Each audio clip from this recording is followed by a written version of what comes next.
Pendant la 15e année du règne de l'empereur romain Tibère, la parole de Dieu se fit entendre à Jean, le fils d'Élisabeth, la cousine de Marie. Jean enseignait aux foules de se détourner du péché, d'être baptisés et de se consacrer à Dieu. On l'appelait Jean-Baptiste. Éloignez-vous du péché, faites-vous baptiser, et Dieu pardonnera vos péchés. Le discours de Jean l'amena sur les rives du Jourdain, un endroit naturellement adapté pour parler aux foules. Il baptisait tous ceux qui croyaient en son message. Ainsi qu'il est écrit au livre des paroles du prophète Ésaïe, une voix crie dans le désert, préparez le chemin du Seigneur. Rendez droit ses sentiers, tout ravin sera comblé, toute montagne et toute colline seront abaissés, les passages tortueux seront redressés, les chemins rocailleux aplanis, et tous les hommes verront le salut de Dieu. Que devons-nous faire? Oui, Qu'attends-tu de dis-le nous? nous, aide-nous, dis-nous comment il faut faire. Que celui qui possède 2 habits en donne à l'homme qui n'en a aucun. C'est vrai, c'est ce qu'on doit faire. Et que celui qui a de quoi manger partage ce qu'il a. Maître, et nous les collecteurs d'impôts, que devons-nous faire? N'exigez rien de plus que ce qui est légal. Dans la foule, il y avait des soldats romains qui avaient aussi des questions à poser. Mais pour nous, les soldats, que conseilles-tu? Eh bien, n'extorquez d'argent à personne et ne dénoncez personne à tort. Contentez-vous de votre paye. Dis-nous, es-tu le Messie? Moi, je vous baptise d'eau. Mais un autre, bien plus puissant que moi, arrivera. Je ne suis pas digne de délier la courroie de ses sandales. C'est lui qui vous baptisera du Saint-Esprit et de feu. Il séparera le grain de la paille et il amassera tout le grain dans son grenier. À ce moment, Jésus, qui avait maintenant environ 30 ans, s'approcha de la rivière. Jean accepta de le baptiser. En sortant de l'eau, Jésus commença à prier. Alors l'Esprit Saint descendit sur lui sous la forme d'une colombe, et une voix se fit entendre du ciel. « Tu es mon Fils bien-aimé, tu fais toute ma joie. »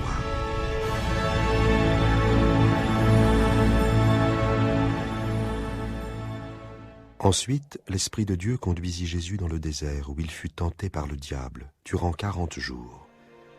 Pendant ce temps-là, il ne mangea rien. Puis il eut faim.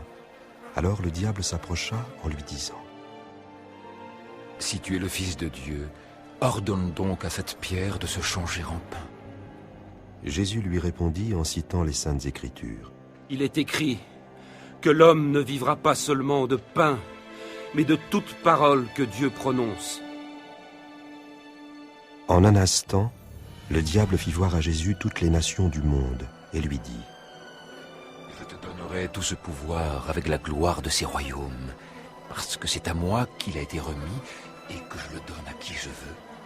Toi donc, si tu m'adores, tu l'auras tout entier. » Il est écrit, tu adoreras le Seigneur ton Dieu, et tu ne serviras que lui. Enfin, le diable conduisit Jésus au sommet du temple, à Jérusalem, et cita les Saintes Écritures. « Si tu es le Fils de Dieu, jette-toi d'ici en bas, car il est écrit que Dieu ordonnera à ses anges de te garder. Il est écrit aussi qu'ils te porteront sur leurs mains, de peur que ton pied ne heurte quelque pierre. » Il est écrit, tu ne mettras pas à l'épreuve le Seigneur ton Dieu. À la fin de ces épreuves spirituelles, Jésus repartit à Nazareth, le village où il avait passé son enfance. Lors du jour saint hebdomadaire appelé le sabbat, Jésus se rendit à la synagogue.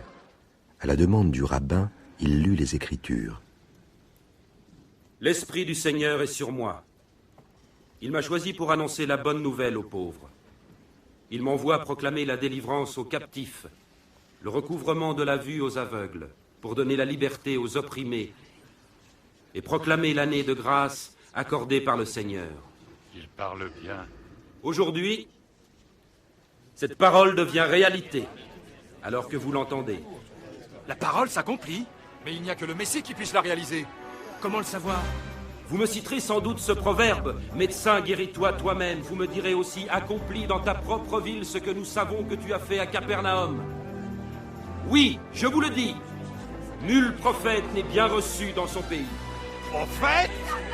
Blasphème! Scandale! Pour qui se prend-il? C'est bien le fils du charpentier. Sortez-le d'ici! Allez dehors! La foule essaya de précipiter Jésus du sommet de la falaise, juste à l'extérieur du village. Mais il passa au milieu d'eux et s'en alla.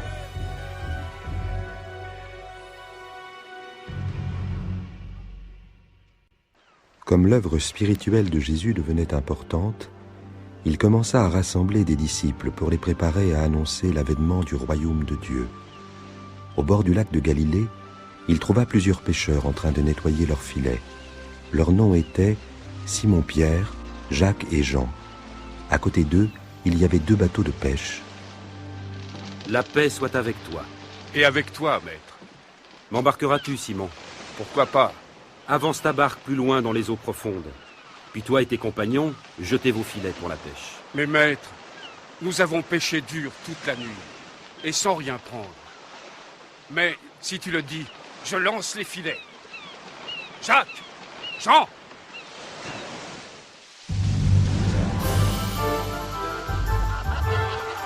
Avec Jésus à bord, ils suivirent ses instructions et prirent une si grande quantité de poissons que les filets étaient prêts à se rompre. Jacques! Jean!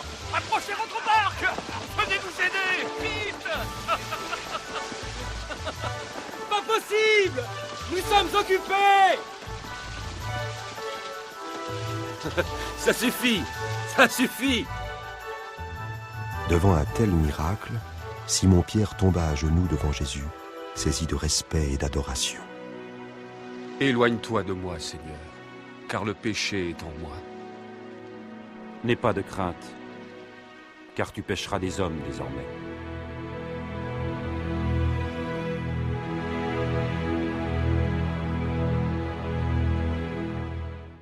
Capernaum était une ville animée au bord du lac de Galilée. Jésus y trouva un public intéressé par son enseignement sur le royaume de Dieu. Soudain, un homme jaillit de la foule. C'était Jaïrus, le rabbin de la synagogue locale. Jésus! Il vient! C'est lui! Regardez! Jésus! Je te prie de sauver ma fille unique! Oh maître, aie pitié! Elle va mourir! Et elle n'a que 12 ans! Pitié! Vite, maître! Viens! Laissant la foule derrière lui, Jésus suivit le rabbin. Sur la route, ils rencontrèrent un ami de la famille. Jaïrus, je suis navré. Ta fille est morte. Jésus! C'est trop tard. Ne dérange plus le maître. Ne crains rien, crois seulement, et ta fille guérira.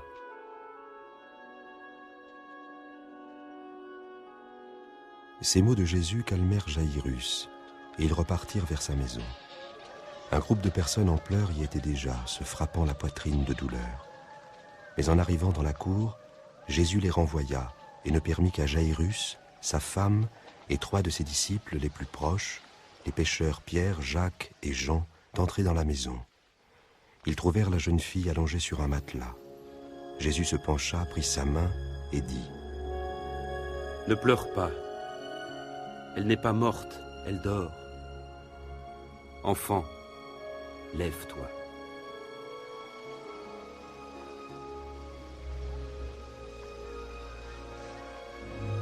La jeune fille ouvrit les yeux et s'assit, en parfaite santé. Elle se lève! Ma fille! Elle est vivante. Donnez-lui à manger, mais ne dites rien. Personne ne doit être mis au courant.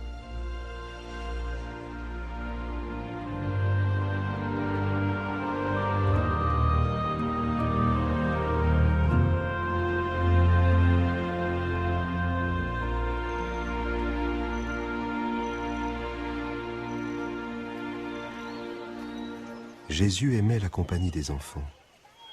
Quelquefois, ses disciples essayaient de les éloigner de lui. Mais Jésus les prenait dans ses bras avec douceur, donnant ainsi l'exemple à ses disciples. Alors faites comme moi. Laissez les petits enfants venir à moi et ne les empêchez pas. Car le royaume de Dieu appartient à ceux qui leur ressemblent. En vérité, je vous le dis, celui qui ne reçoit pas le royaume de Dieu comme un petit enfant n'y entrera jamais. Qui accueille cet enfant en mon nom m'accueille moi-même. Ainsi, il accueille aussi celui qui m'a envoyé. Car le plus petit d'entre vous tous est le plus grand.